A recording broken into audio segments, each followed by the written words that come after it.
afternoon and welcome to Busn'it. I'm Matthias J. Johnson. And I'm Mike K. Isaiah. And we want to welcome you here to Hornitos. Welcome?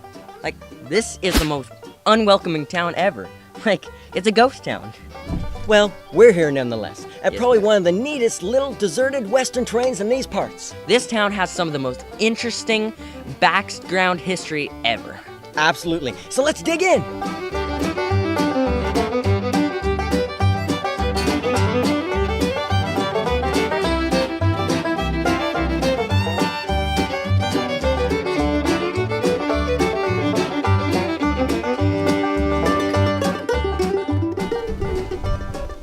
Have you ever heard of Ghirardelli chocolate?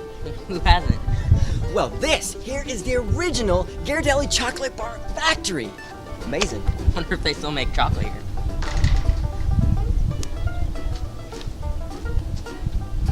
All the history in this town, and we got two amigos to share it with you.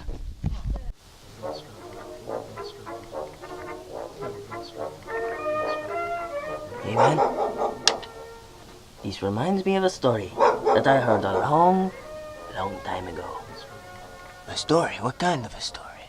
A story of a man who came from Mexico to the place of the Americas, and he said, "Hey, la familia, come over here. Look at this. This looks like a pretty good living place." And they took all they had: his son, his wife, and his chicken. Just one chicken? Just one chicken.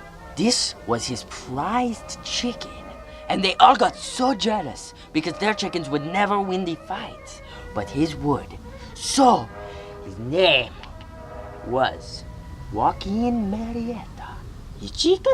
No, the man. Oh. Jericho. Oh. So, they all wanted to kill his chicken. Wait. No. I think I've heard this story before. And they didn't want to kill his chicken. They wanted to kill the man because his skin color wasn't their color.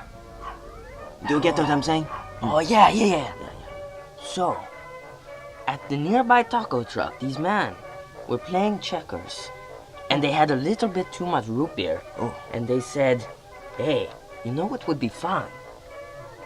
I think we should go over to the new guy in town, you know, the Spanish man." Yeah. He said, "We should go over there and we should beat them up. Just because, you know, he's not our color."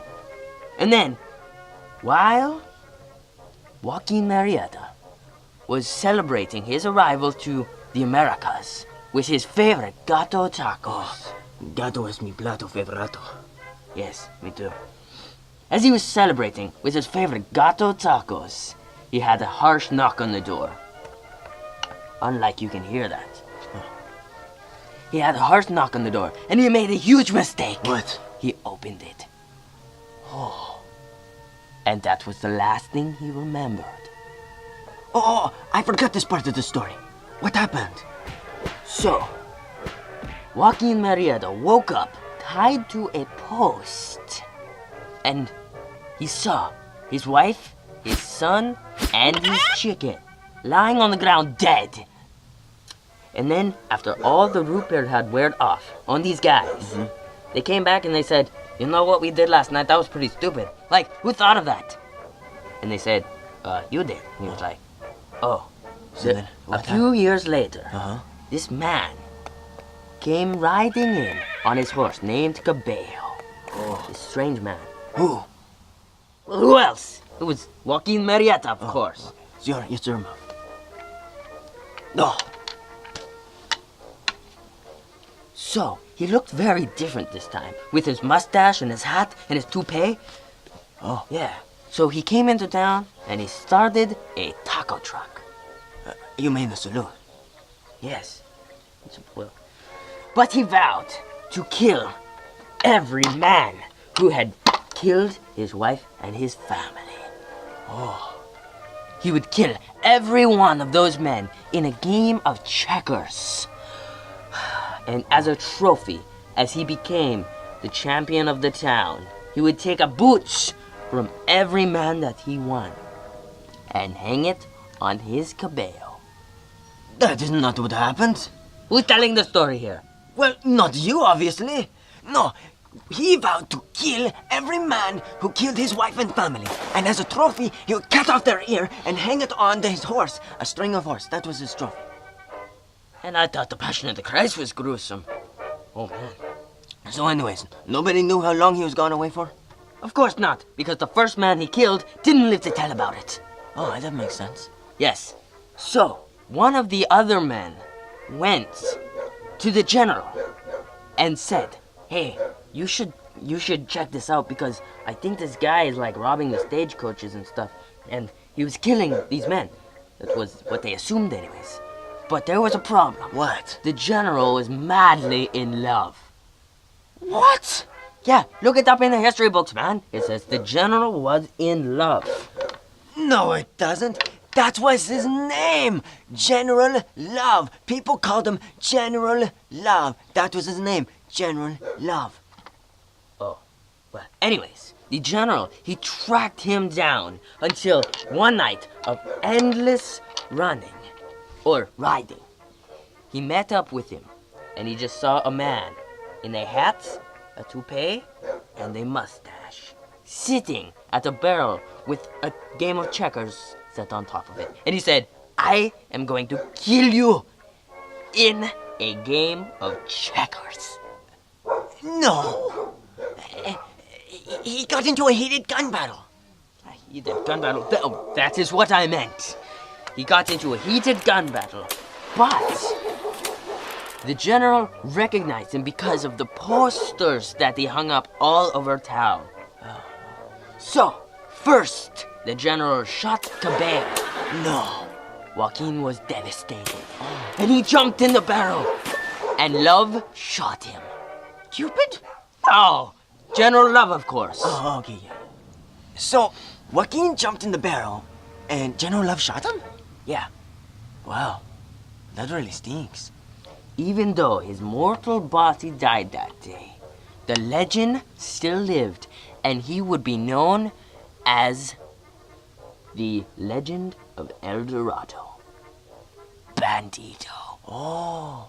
Oh, man. What a story.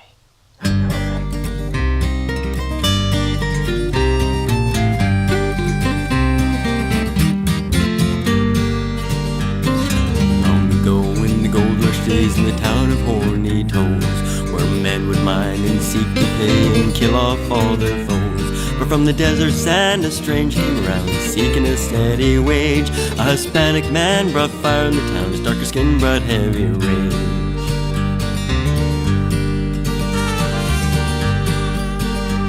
A group of men said he should be dead, let's strip him of all his gold. Cough up the end, they loudly said as they took all he behold. They killed his sons, his wife and chickens, and thought he was dead too. But they was wrong, only gave him a licking, now his anger in him stew. A bandito, his heart grew cold as he seeked revenge, and over the range he rode. A bandito, a regular Zorro. If you ever cross paths with a man in a mask, there's one thing you should know. He's a foe to some, but a friend to more. But he'll always be a bandito.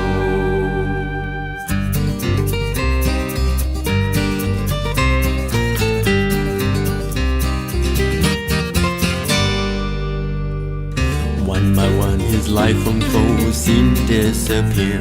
With holster and gun, whisper and a shout, never knew that he was near. When they were dead, he'd rob the gold from the miners and stagecoach. Put a price in his head, as the legend goes, gave it all to Spanish folks. A bandito, his heart grew cold as he seeked revenge, and over the range he rode. A bandito, a regular Zorro. If you ever cross paths with the man in the mask, there's one thing you should know. He's a foe to some, but a friend to more. But he'll always be a bandito. A bandito. His heart grew cold as he seeked revenge, and over the range he rode. A bandito, a regular Zorro. If you ever cross paths with the man of the mask, this one thing you should know. He's a foe to some, but a friend to more. But he'll always be a bandito, a bandito. His heart grew cold as he seeked revenge, and over the range he rode. A bandito, a regular Zorro. If you ever cross paths with the man of the mask, this one thing you should know. He's a foe to some, but a friend to more. But he'll always be a bandito.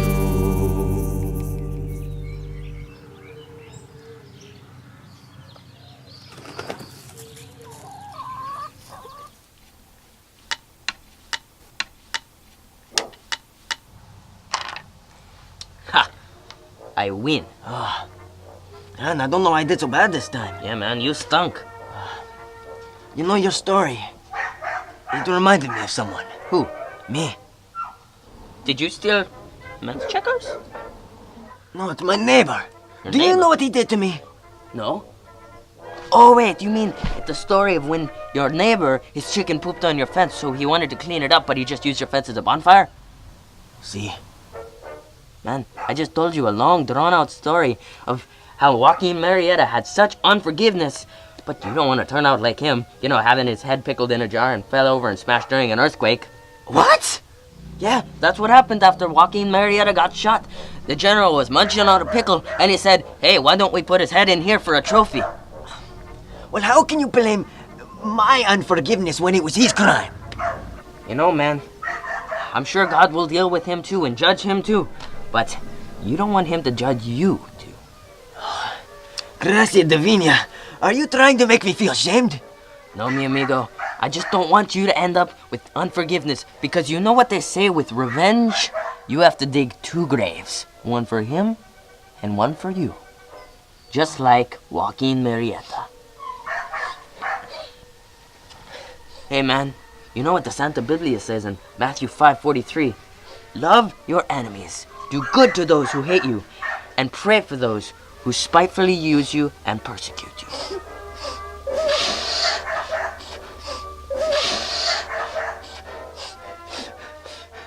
Okay. I can't take it anymore. I'm sorry. Don't tell me you're sorry. Tell God and maybe your neighbor too. Okay. I think I'm going to do that. It honestly sounds way better than getting my head pickled in a jar. Okay, I will do that. Okay, I officially feel like we've gone way back in time today. Me too, totally. But hey, if you enjoyed this Busn'it, you're definitely gonna enjoy next week. We're gonna explore deeper into the history of Uncle Jim's place. I think I know where you're heading with this. So that house, actually, it's like it has seen so many generations of Yeah. our family. And it used to be actually quite a popular recording studio. Yeah. And has seen many more buses, I'm sure, than many RV parks. Yeah, on top of that, we're gonna be at a very neat Indiana Jones looking filming location. And yes, many movies have been made there, including our old Wild White Willoughby movies, both of them. Yeah. 6 years ago, can you believe that? That's crazy. Looking forward to exploring more on that. I'm Matthias J. Johnson, And I'm Mike Isaiah. and we'll see you next time on Busn'it.